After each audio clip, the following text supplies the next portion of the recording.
प्रिय मसीह की मेरे भाइयों और मेरी बहनों, सबसे पहले मैं अपने बारे में ये बता देना चाहता हूँ कि मैं एक हिंदू बैकग्राउंड से आया हूँ मसीह में।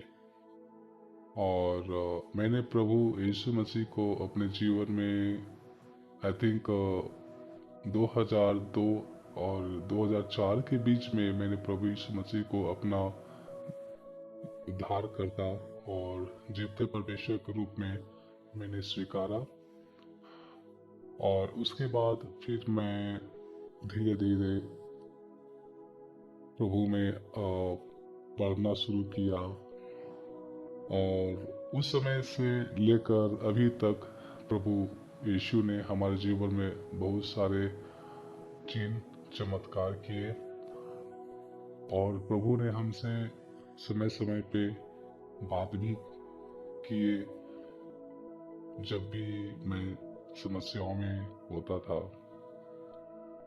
तो इसके लिए मैं प्रभु परमेश्वर को मैं बहुत बहुत धन्यवाद देता हूँ, क्योंकि वो पराक्रमी और महिमामय परमेश्वर है। लेकिन बाइबल हमें यह सिखाता है कि तुम परमेश्वर को धन्यवाद का ही बलिदान चढ़ा और उसकी सारी मन्नतें पूरी कर। तो मैं मनुष्य जाति, मेरे पास कुछ भी नहीं है सिवाय परमेश्वर को धन्यवाद देने के अलावा।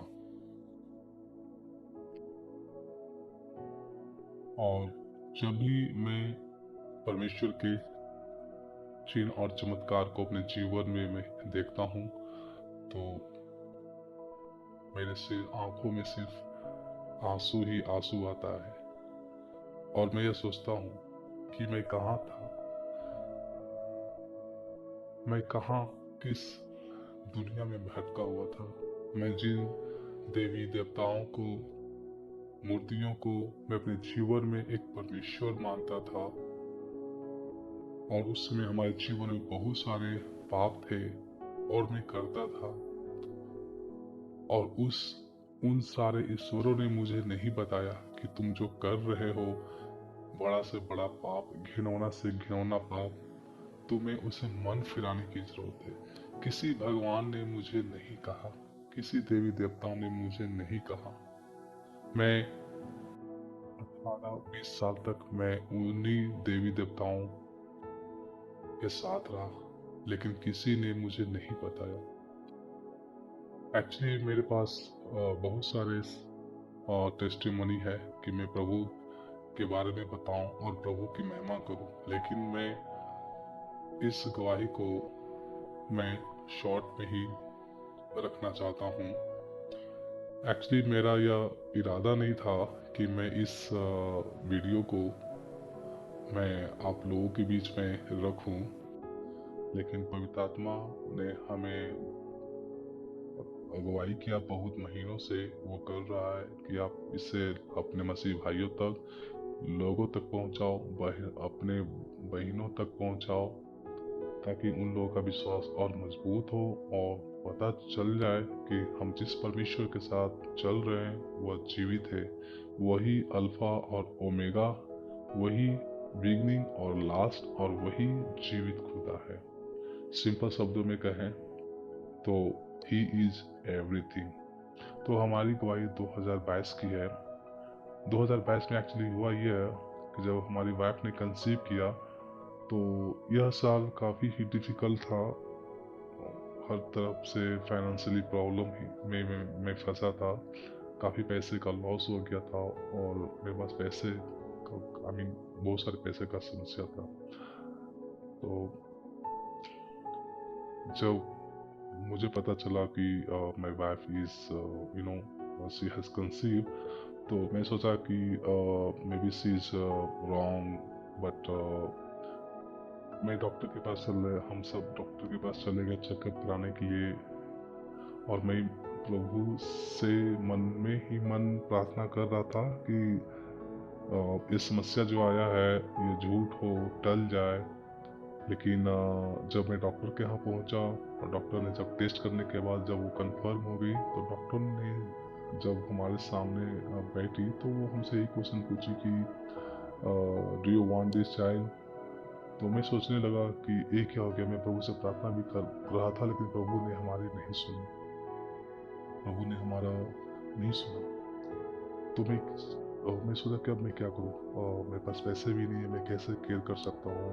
परमेश्वर ने हमें बताया कि अपने बाइबल के वचन से बताया कि तू किसी की हत्या ना करना। मैंने प्रभु पे भरोसा रखा, और प्रभु पे भरोसा रख के ही मैं आगे चलना शुरू किया, और मैंने डॉक्टर को बोल दिया कि yes I want this child.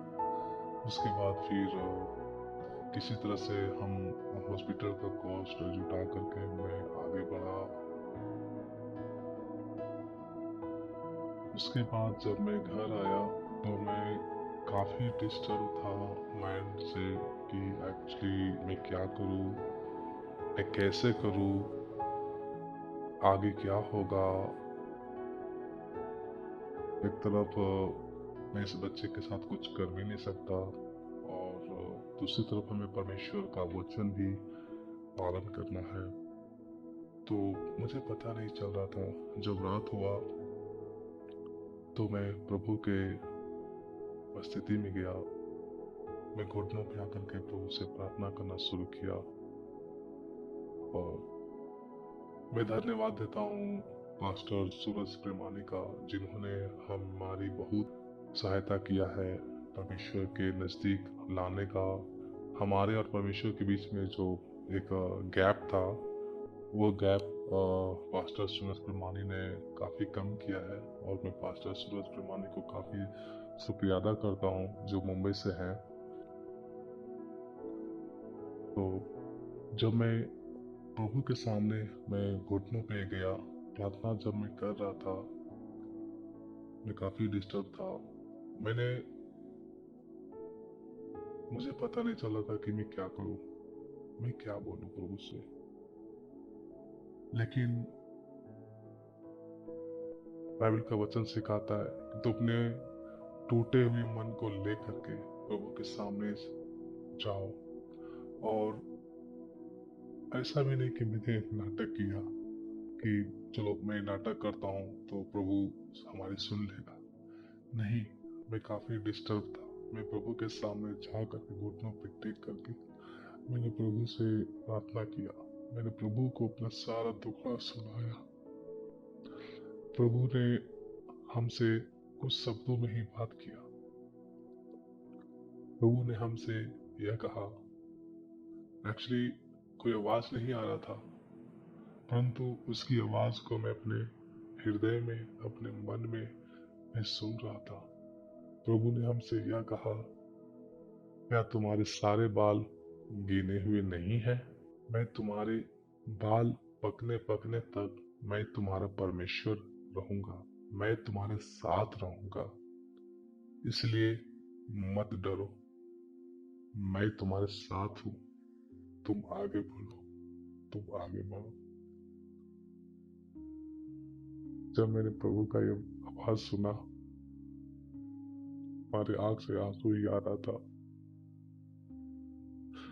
मेरे आंख से आंसू ही आ रहा था, क्योंकि मुझे मालूम है कि मैं किस परिस्थिति से गुजर रहा हूँ और आगे कौन सी परिस्थितियां आने वाला है।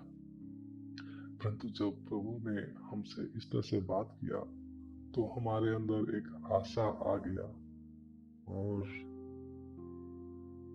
मैं प्रभु को धन्यवाद दिया। और एक्चुअली मैं एक चीज बताना भूल गया कि जब हमारी वाइफ ने इस साल कंसीव की थी, तो उस समय इस गुड न्यूज को गुड न्यूज को मैं अपने परिवार को बीच में बताने के लिए गया। अपने परिवार के लोगों के बीच में मैं ये गुड न्यूज शेयर किया।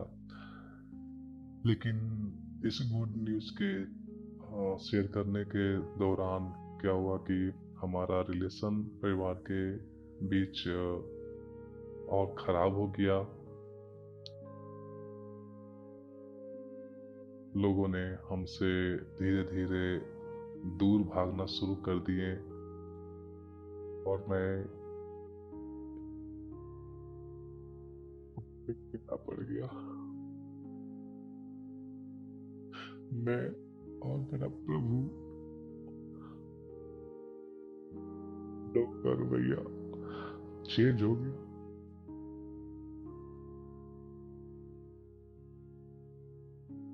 फोन करना कम कर दिया।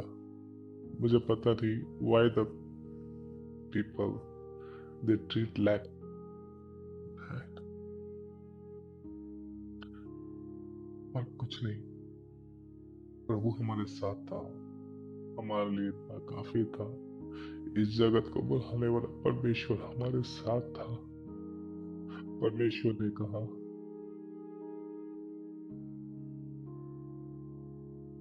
कि हमारी सहायता स्वर्ग से आता है, जिसने इस आकाश और पृथ्वी को बनाया। हम धन्यवाद देते हैं उन जीवित परमेश्वर को। तो अंत में मैं अकेला हो गया, विदाउट नो फैमिली सपोर्ट। एक तरफ से मेरे पास फाइनेंशियली प्रॉब्लम था और लोग हमसे दूर हो गए। हमारे ही लोग मुझसे तो कुछ और बोलते हैं, परंतु मन उनका कहीं और रहता है।